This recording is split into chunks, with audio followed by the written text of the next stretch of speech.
there! I was supposed to do this video 2 days ago, but I got some kind of sick thing, and so I had to push it off until today, and I still sound kind of clicky, mucusy, something, and I'm a little bit slow, but the show must go on!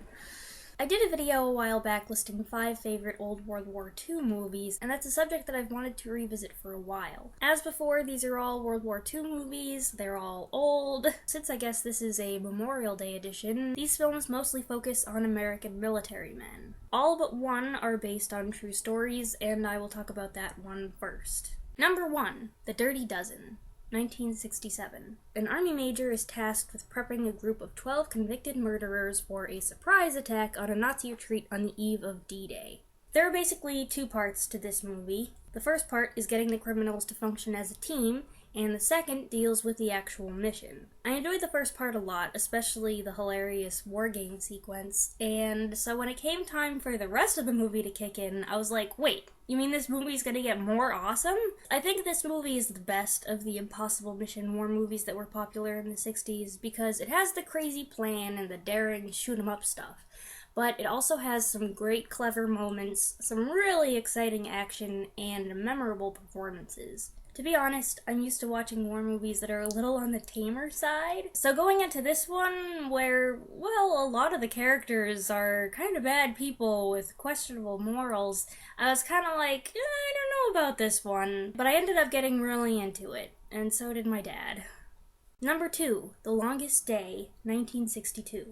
There are some movies that include scenes from D-Day, but this movie is solely devoted to covering the invasion of Normandy from every angle. Land, sea, air, Allied side, German side, before, during, after the attack. That's a lot of stuff to cram into one movie, even a movie that's 3 hours long. And oh boy, there are so many recognizable actors in this. When I finally saw it last year, I didn't know that they had packed the cast so much, and there aren't any opening credits, so I was constantly like, oh hey, it's such and such. Oh wait, I know that guy. Hey, he's in this movie too? Some of these big actors only have a scene or 2. I actually wouldn't have minded the movie being a little longer to give them a bit more screen time, although I admit the cameo appearance does pack a certain punch. As it is, there's so much going on that I tend to forget that all these pieces of action are part of one movie, although my brother reminded me that we did watch this in 2 parts, so that could also explain it. You might be wondering at this point if I've seen Saving Private Ryan. I haven't, but I have seen that Storming the Beaches sequence. We watched it in high school history class. It was a good scene, very realistic, very, let's just say it was either right before or right after lunch, and yeah, it's just, oof. Number 3, Tora, Tora, Tora, 1970. This movie is a thorough, detailed depiction of the events leading up to the Japanese attack on Pearl Harbor. No fictional story added, no romance, none of that.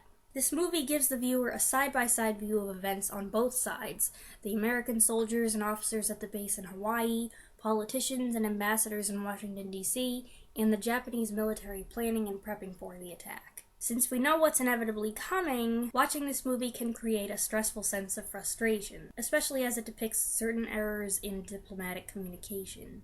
This movie also has an air of authenticity that other older war films sometimes lack, perhaps because of the amount of Japanese participation in its making.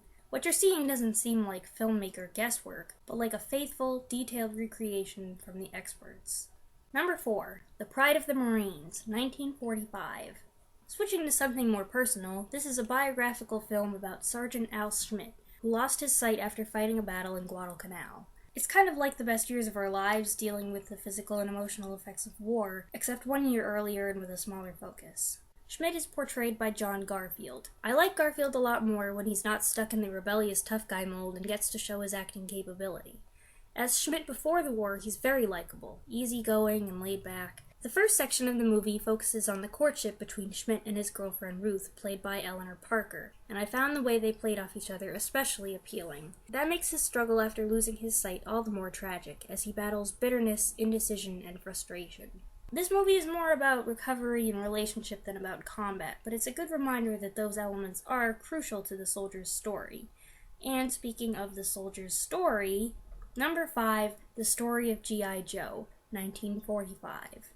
This last movie depicts the experiences of Ernie Pyle, journalist turned war correspondent, as he tramps around North Africa and Europe with the members of the U.S. Infantry C Company. As the title suggests, this movie focuses less on the fighting and more on the diverse individuals who are doing the fighting. As I said in my first war movie video, this is the kind of war movie that I like best. The kind that shows the camaraderie of the soldiers, the way they rag on each other, or the way they cheer each other up when it's needed.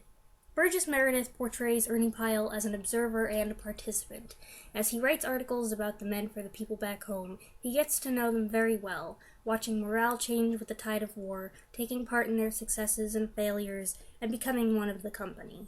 After rewatching this the other day, I did some research on Ernie Pyle. I was shocked and saddened to learn that he was killed by machine gun fire in Japan in April of 1945, just a couple months before the Story of G.I. Joe was released. Without this movie, I might not have learned about him, so I'm glad it stands as a testament to his excellent contribution as a journalist and as a soldier's comrade.